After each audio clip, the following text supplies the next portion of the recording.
You're listening to the Financial Source Podcast, your daily dose of sentiment updates in the European and U.S. sessions and critical risk event previews so you stay up to date with what's moving the market right now.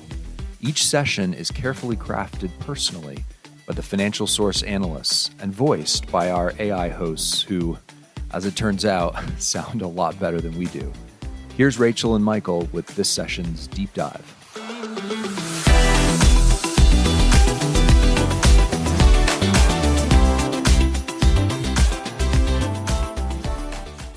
Welcome back to the deep dive. Today we're going to try and cut through, all the noise in the global markets.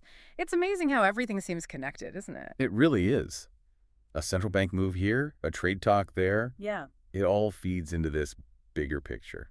Yeah, and that's our mission for this deep dive. We're taking all these updates, currencies, commodities, the whole geopolitical scene, and trying to pull out what really matters. You're a shortcut, basically, to understanding the forces at play. Especially with markets sort of holding their breath right now. Exactly, waiting for that huge decision from the Federal Reserve. So let's get right into it. Sounds good. It's definitely complex, but hopefully we can bring some clarity. Okay, let's unpack the absolute epicenter first. The thing driving so much tension today, we have to talk about the Fed's policy announcement coming up. Right. This is the main event, no question. Its ripples will go everywhere. And the base case, what everyone sort of expects, is a 25 basis point rate cut, yeah. That's the wide expectation, yes. But what's really interesting, I think, is the market's alertness to something bigger. Like 50 basis points. Exactly. The risk of a larger move.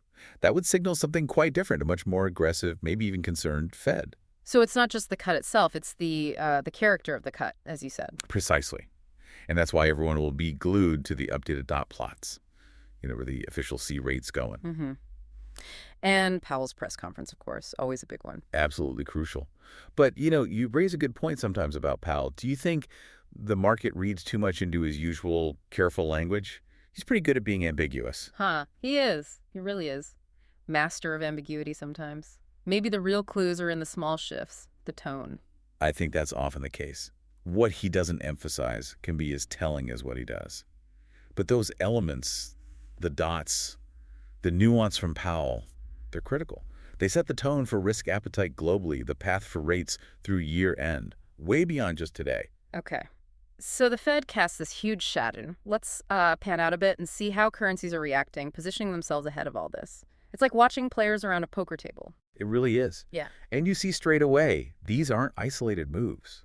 It's all interconnected rate expectations, inflation prints, trade figures, central bank talk, all mixing together. Right. So the dollar index, the DXY, it's looking kind of flat now after being weaker yesterday. Yeah, finding a bit of stability there.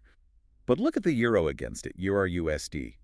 Still holding really firm above 1.18. Getting close to its highs for the year, actually. That's pretty strong for the euro. It is telling, isn't it? Even with the dollar steadying, maybe it suggests, markets aren't fully pricing in ECB hawkishness, or just a broader positive view on the Eurozone, perhaps. Meanwhile, sterling's just waiting. Pretty stable, yeah. Investors are definitely waiting for that UK inflation number for August. That's key for the Bank of England. Okay. And dollar yen. Seemed kind of quiet despite that Japanese trade data. A bit subdued, yeah. The export decline wasn't as bad as feared, but maybe not enough to really shift the needle dramatically ahead of the Fed. And China. The PBoC set the yuan fixing a little stronger. USD-CNY at 7.1013. That seems like a deliberate signal. Oh, absolutely. A clear sign they want to keep the yuan relatively firm. Helps manage capital flows, trade implications. Got it. And down under. The Aussie and Kiwi dollars. They're pulling back a bit, consolidating after running up. Traders are cautious, Yeah. Not just the FOMC tonight, but the Bank of Canada decision is also on the radar. It just shows how linked everything is. Okay, so while currencies dance to the tune of policy expectations, commodities often tell a more, physical story. Supply, demand, and increasingly geopolitics. This is where it gets really interesting, I think. Well, yeah, and it's worth thinking about how these specific things, supply issues, inventory changes, these big long-term energy deals, how they interact with the wider market mood set by the Fed. It's a constant feedback loop. Totally. Like crude oil. Prices slipped back a little from the highs earlier this week after that strong rally on Tuesday. Right, a bit of easing.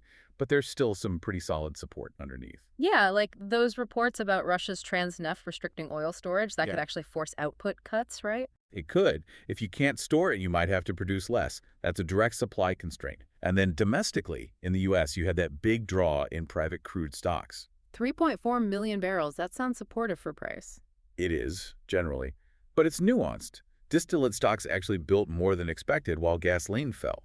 So it tells you about different parts of the demand picture, refining activity. Right, right. Not just one single story. And natural gas, this Japan deal is fascinating. JERA looking to buy almost, what, $1.7 billion worth of U.S. gas assets? That's a huge strategic move. Really signals Japan's focus on locking in long-term, diverse energy supplies. Very significant. But precious metals aren't quite following that strength. Gold's come off its records. Yeah, gold's giving back some ground. Silver took a bit of a hit, about 1% in early Shanghai trading too. And copper futures also pulled back. So even industrial metals feeling the caution ahead of the Fed. Definitely. It shows how sensitive everything is to that broader sentiment, the macro outlook that the Fed decision influences so heavily. Okay, let's shift gears again. Let's talk trade wins. Geopolitics mixing with economic deals. Some really big developments happening here too. And it's important to remember, these trade talks, they're not just about the economics, are they? They dive deep into things like tech sovereignty, global influence, supply chain security. Absolutely. And just to be clear for everyone listening, as we discuss these points, we're just reporting neutrally on what's out there, not taking any sides on these often politically charged issues. The crucial point. Okay, so first up, TikTok. The White House has given another extension. ByteDance now has until December 16th to sort out a sale. And the framework sounds familiar, like what was discussed before. Reports suggest it is. A new U.S.-based company, ByteDance keeps a 20% stake, U.S. user data migrates. Huge implications, obviously, for data for information flow. And China's position. Well, Chinese state media were clear. Any deal involving tech exports, IP, that gets handled under Chinese law. But they also said reaching a deal is in everyone's interest. So you see the national security angle from both sides. Right, and maybe broader U.S.-China talks are moving forward, too. Sounds like they're finalizing details for a potential state visit by President Trump to Beijing. Sources indicate that, yes, and large purchases of U.S. goods are expected to be part of that potential visit, a classic element of these high-level talks, trying to find common ground on trade, perhaps. Seems like an effort to maybe lower the temperature a bit on the trade front, at least. It could be seen that way. It highlights that transactional element in diplomacy. Meanwhile, showing a different strategy, the EU and Indonesia have finished their trade deal talks. Expected to be signed next week. That's the plan. And it's explicitly framed as part of the EU's push to diversify supply chains, to be less reliant on, say, China or the U.S. A very proactive move by the EU. Okay, so tying all these threads together. The Fed, currencies, commodities, trade deals. What does it all mean for the bigger geopolitical picture? Let's try and connect some of those major headlines. Yeah, and what's really striking is how all these different pieces, diplomacy, energy policy, regional economic plans, they all weave together into this constantly shifting global tapestry. And it often hits financial markets directly or indirectly. For sure. So starting in Europe, the EC president talking about accelerating the phase-out of Russian fossil fuels. Right. And significantly, there was that call she had with President Trump, coordinating efforts to tighten the economic screws on Moscow. Shows alignment there. Still concerning news from Ukraine, though, regarding the Zaporizhia nuclear plant, shelling nearby. Yes, the IAEA reported hearing shelling and seeing smoke nearby, though thankfully no damage to the plant itself was reported. But it's a constant reminder of the risks in that conflict zone. And on the diplomatic front, President Trump spoke with India's Prime Minister Modi. He did. And Modi apparently expressed support for Trump's efforts to find a resolution to the war. That's quite a notable statement from India, given its position. Interesting. Okay, shifting over to Asia. Japan made a clear stance on the Palestinian statehood question at the UN. Yes, they announced they will not recognize a Palestinian state at the General Assembly. That signals pretty clear alignment with the U.S. and other Western partners on that issue, a distinct diplomatic signal. And Hong Kong's chief executive laid out quite an economic vision. He did, reaffirmed their 2-3% growth target for the year, which is, pretty optimistic given global conditions. And he pledged a whole raft of measures. Like what, specifically? Accelerating housing and development projects, creating land for big initiatives, a task force to help Chinese firms expand globally using Hong Kong as a base. Encouraging banks to set up regional HQs there, too. Exactly. And the stock exchange looking for more listings from Southeast Asia, plus new initiatives for AI development. It's a really comprehensive plan to bolster Hong Kong's role as a major hub. Wow. Okay. That is quite a tour of the global landscape today. We've covered so much ground, these huge pressure points, the Fed decision literally hanging over us, these intricate trade talks, all these geopolitical hotspots. It really has been a lot.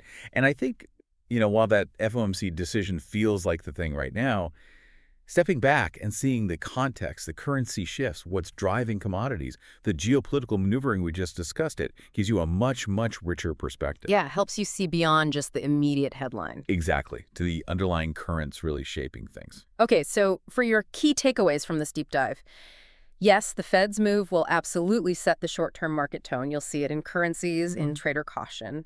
But remember the longer game. Those ongoing trade talks, like U.S.-China or EU-Indonesia, and the big strategic shifts, the EU's energy plans, Hong Kong's economic ambitions, they're shaping the future landscape, often quietly. That's right. They're laying groundwork. So maybe a final thought for you as you process all this rapid news flow. Think about how these specific actions, like Japan securing U.S. natural gas or the EU signing a deal with Indonesia, how they're more than just economic. They're strategic moves. Exactly. Strategic moves that subtly redraw the lines of power, creating new partnerships, new dependencies.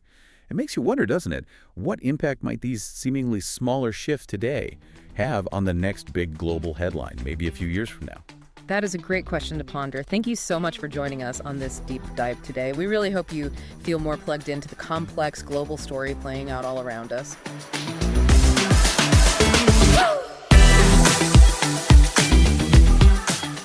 Thanks for listening to the Financial Source podcast. If this podcast helped you at all today, would you consider leaving us a review to help spread the word? Each month, we also give away different resources and indicators just to podcast listeners. So write into Financial Source at support@financialsource.co to claim your free gift today. Talk to you all in the next episode.